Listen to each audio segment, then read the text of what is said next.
Washington, and this is a special report from NPR News. I'm Bob Edwards. Tomorrow on Morning Edition, updates on the apparent terrorist attacks on the World Trade Center in New York City and on the Pentagon in Arlington, Virginia. Tomorrow on Morning Edition from NPR News.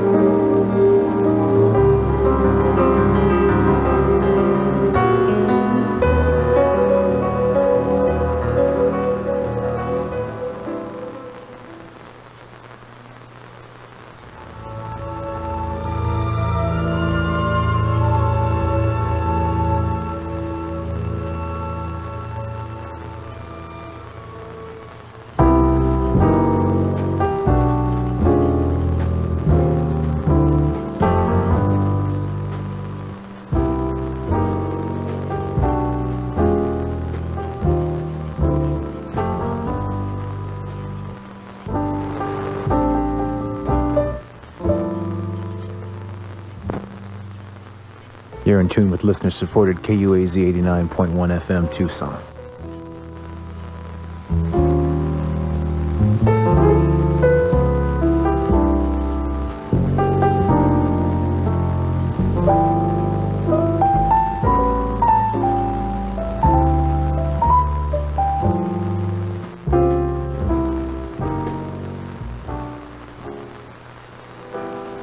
This is a special report from NPR News. I'm Neil Conan in Washington. Many eyewitnesses to today's terror attacks in New York and Washington said how incredible it seemed, how cinematic, and then how horribly real. Then we heard a big bang, and then we saw smoke coming out, and everybody started running out, and we saw the plane on the other side of the building, and there was smoke everywhere, and people are jumping out the windows. Over there, they're jumping out the windows, I guess because they're trying to save themselves. I don't know. As NPR's special coverage continues, we'll take you through the timing of Tuesday's tragedy in 4 parts, and we'll take your phone calls on what you saw, what you experienced, and what you felt on this indelible day. First, though, this news update.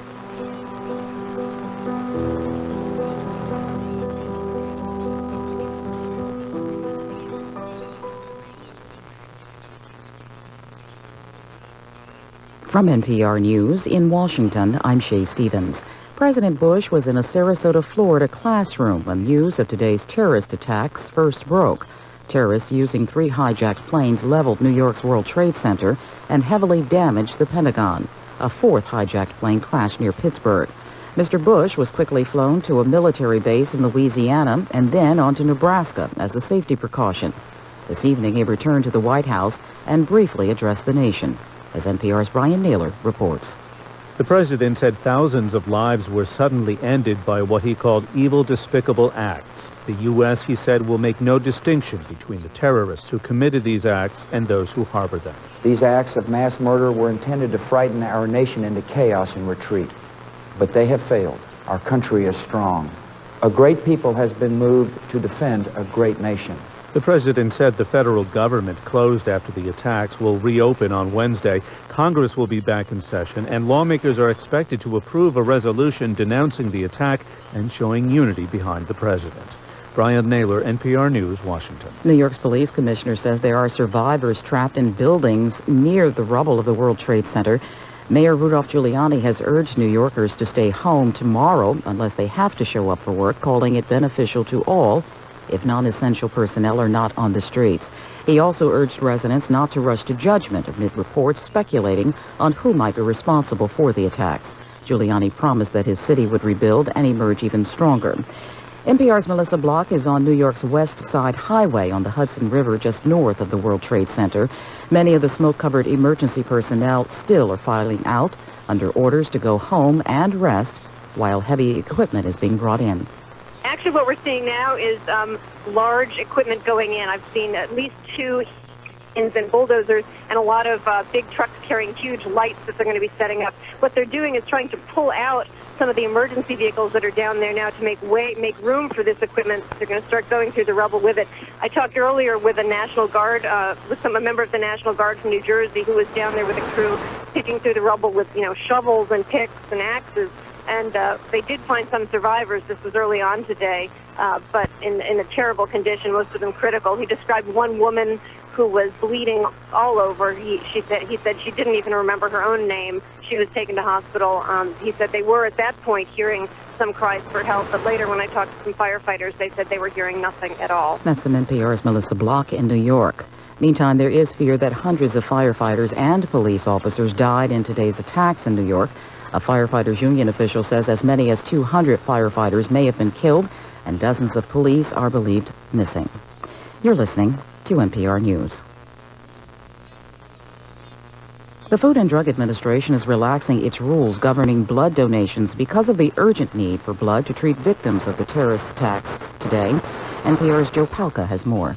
Under normal circumstances, donated blood undergoes numerous tests before it can be used for transfusions.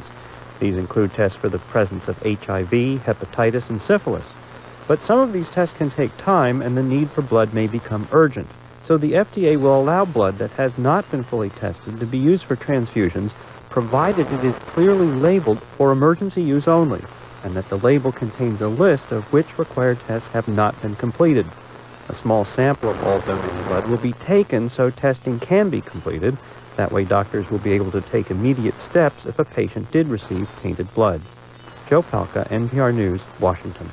The wife of U.S. Solicitor General Theodore Olson was aboard the jetliner that crashed into the Pentagon today. She called him as the plane was being hijacked. Barbara Olson was known as a television commentator and frequent critic of the Clinton administration.